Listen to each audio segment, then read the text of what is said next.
magsalita sa inyong harapan. Pero noon pa man, alam ko walang madali kapag ikaw ay Marcos.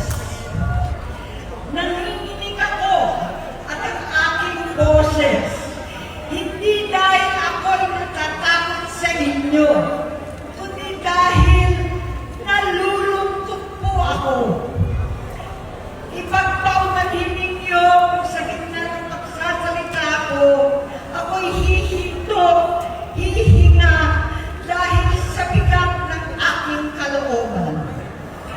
Pero hindi yan ang dapat kong ihingi ng paumanhin. Hindi yan ang kasalanan ko sa bayan na dapat ihingi ko ng tawad. Narito po ako dahil sa tawag ng Iglesia ni Cristo para sa transparency, accountability, at hustisya.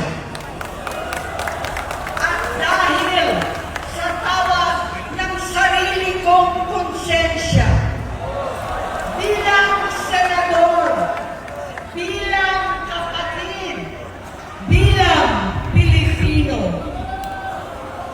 Bata pa lamang kami ni Bongbong. Alam na ng buong pamilya ang problema sa kanya.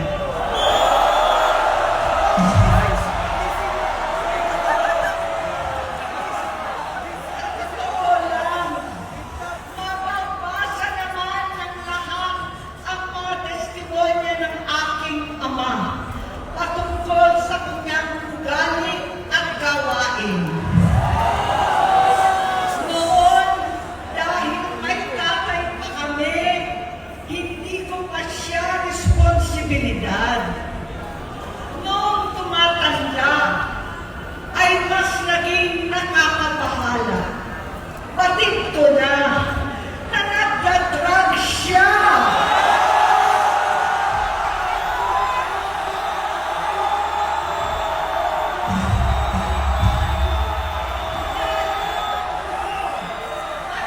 Pamilya, nalaman ng pamilya, seryoso ito. Minsan, kami ng Presidential Guard at Metro Golfa ang naglilinis tuwing nagpa-party po sila.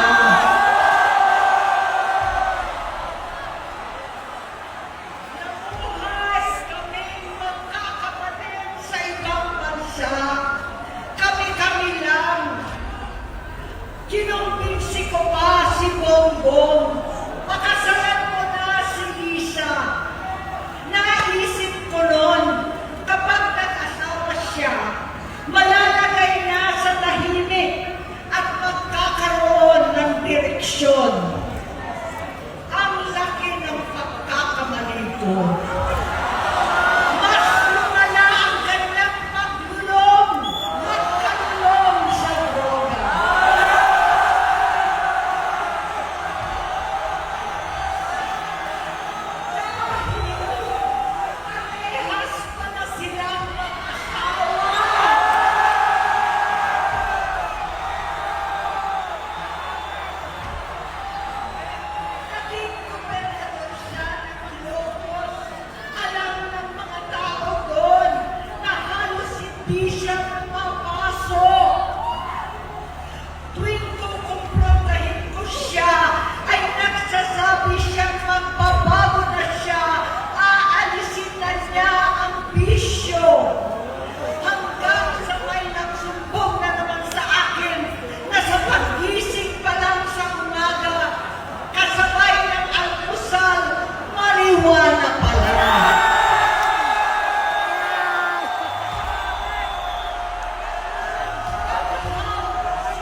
bisyo.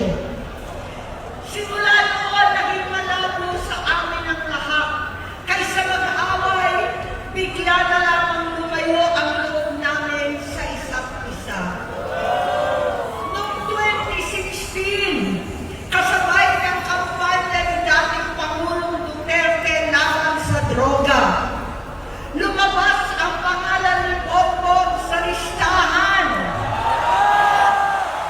Nakasama siya sa listahan ng mga celebrities, mga artista, Maricel Soriano at iba pa.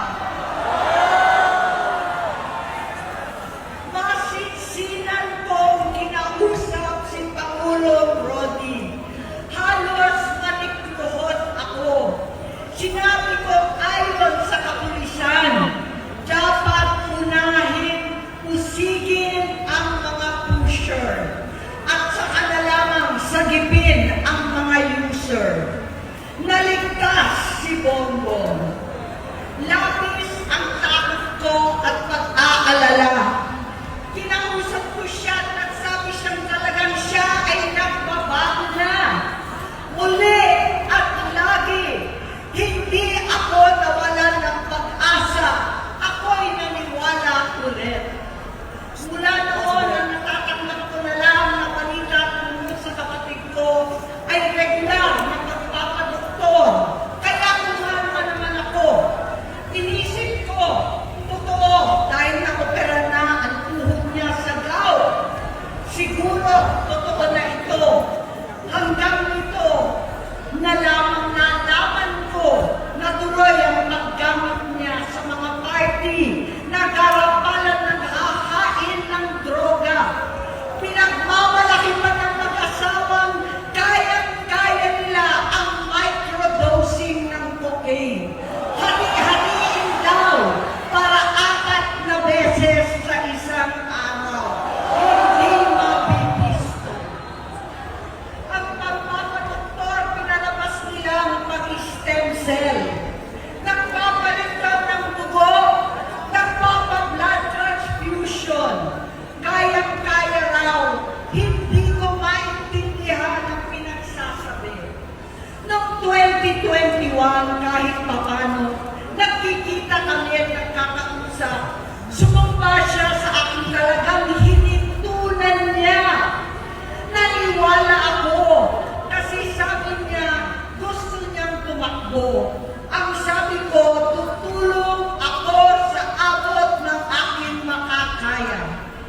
Pinakilala ko si Bongbong kay Inday. Naging magkatandem sila.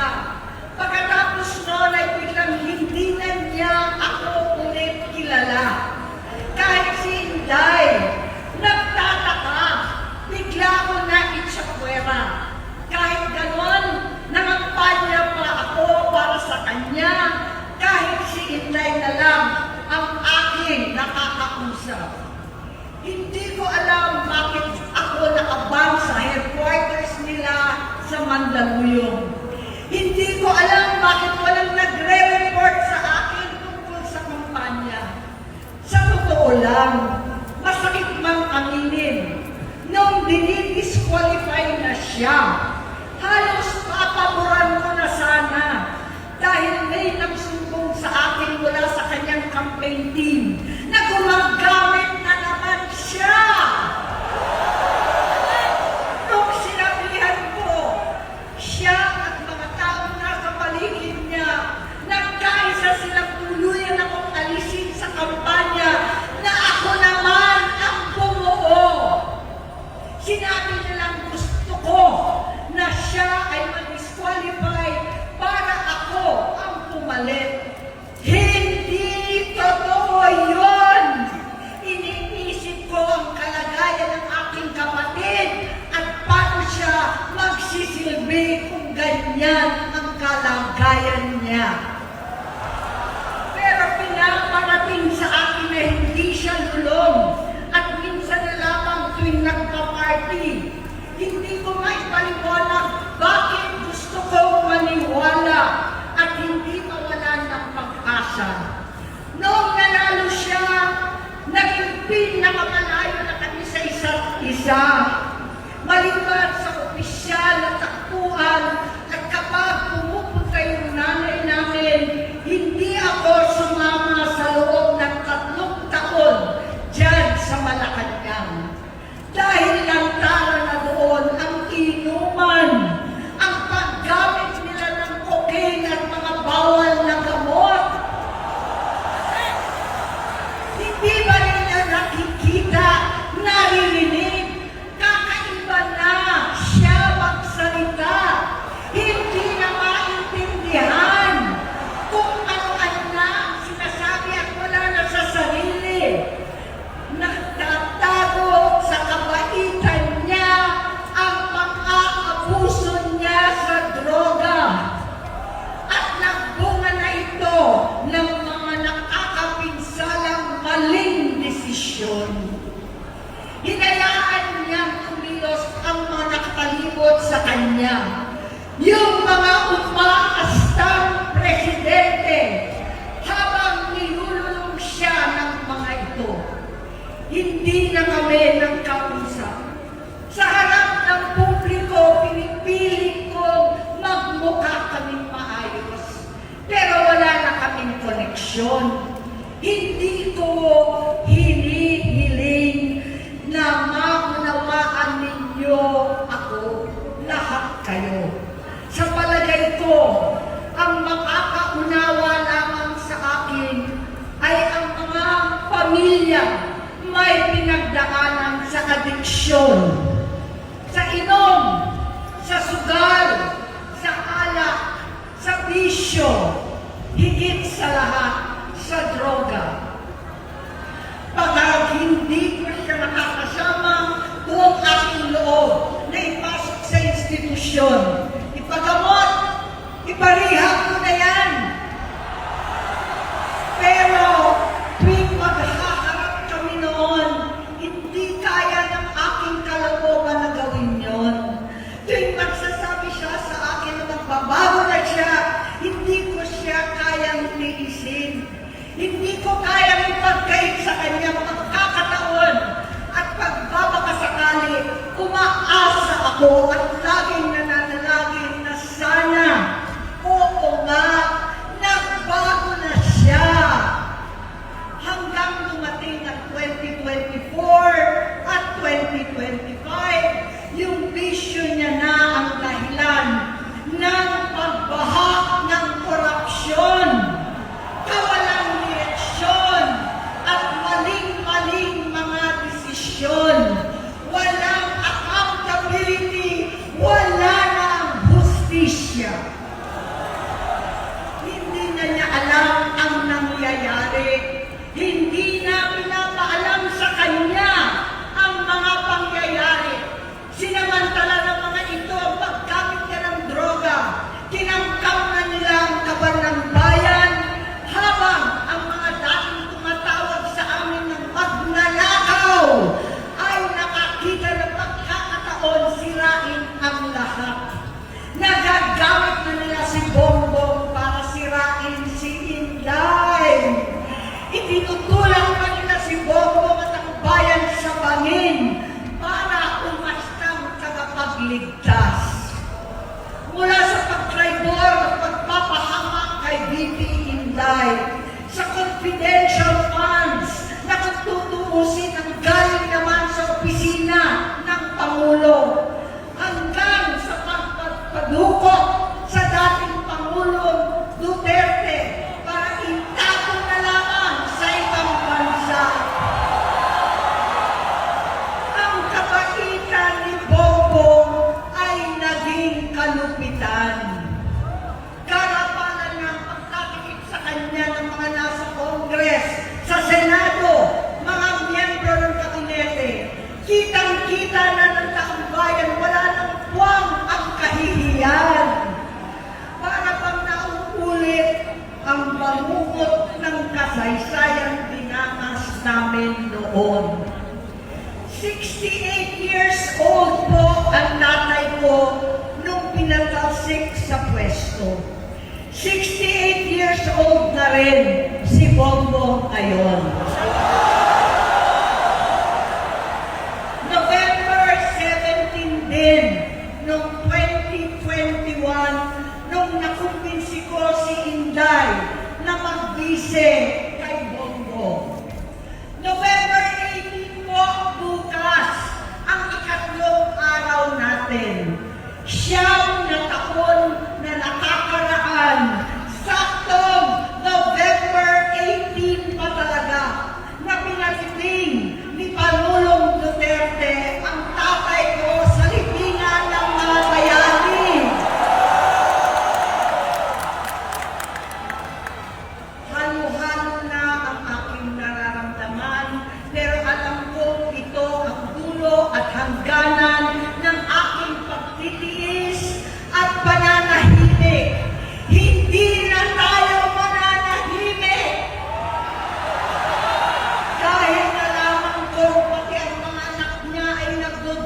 Pamilya Marcos. Gusto kong ibangon ang dangal ng aking ama. Sa pamamagitan ng nagpagtatrabaho para sa bayan, sinikap kong maging mabuting gobernador, tinatawan, senador. Hindi ako halos nagpapahinga para makapag-iwan sana ng legasiya na kapag sinabing Marcos, nabawi na namin ang tingin sa nakaraan. Ngunit sa kagustuhan kong maging responsableng anak, matupad ang pangako ko sa aking ama, nabigo akong maging mabuting kapatid. Naging mahina ako kay Bongbong. Sa kapulisan at sundalo sa lahat ng mga leader at tagapagpatupad ng batas, siya ang Pangulo natin ngayon. Sinabi ko kung anong kalagayan niya ngayon. Tulungan niyo ako mapabuti ang kanyang kalagayan. Tulungan niyo ako matulungan siya. Hindi niya ako kalaban. Ang kalaban niya ay ang sarili niya. At nadadamay ang bansa sa laban na yan. Bilang senador at lingkod bayan, batid ko ang mga problema at gaya ng bayan, alam ko rin ano ang solusyon. Sa pagkakawatak-watak, patuloy na pamumulitika, pagnanasa sa kapangyarihan ng mga talunan naman, kaguluhan sa Mindanao, alanganing giyera sa China at Estados Unidos, kawalang pananagutan sa flood control scam, karapalang kahiman, panggigimit sa hindi kaalyado, pagkakanulo sa kapwa Pilipino, pagdakip sa dating Pangulong matandang may sakit upang ihagis lamang sa bansang dayuhan, pagsadsad ng piso, paglaganap ng gutom, paghihingalo ng ekonomiya, at pagsasawalang bahala sa taong bayan. Ang delubyo at kalamidad na nagdudulot ng parusa, ang korupsyon na nauwi sa kawalan ng tiwala at hustisya sa Pilipinas, sa kanyang pamahalaan, lahat ng yan ay masusolusyonan kung ikaw, aking kapatid, magsaayos ng iyong sariling kalusugan. Kapag humupa ang ingay sa politika, kapag umuwi na kami sa aming pamilya, hindi bilang senador, kundi bilang ate, bilang si Manang Aimee ni Bonget, kaya ito sasabihin sa harap ng taong bayan, sa harap ninyong lahat, at sa harap ni Bongbong. Bonget, magtatatlong taon na tayong hindi nakakausap. 3 taon ko nang sinusubukan muli na ako'y pakinggan. Siguro ngayon ay makakarating ng buo ang gusto kong sabihin. Walang mababawasan, hindi madadagdagan. Bongbong, nag-aalala sa'yo si Manang. Tuwing nakikita kita sa TV, gusto kitang puntahan. Napakalaki ng pinagbago mo. Itsura, pagsasalita, takbo ng pag-isip. Minsan, napapatanong ako sa sarili ko,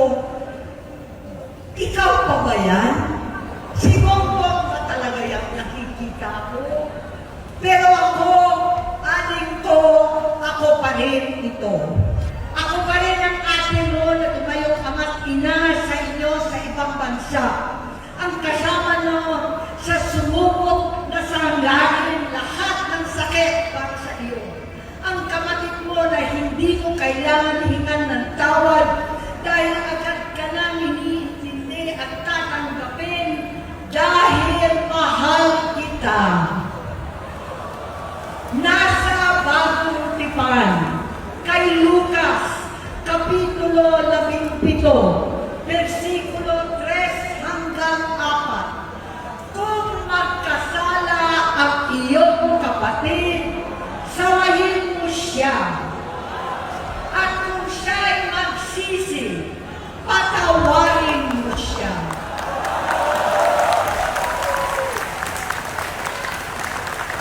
Tama na, adik ko.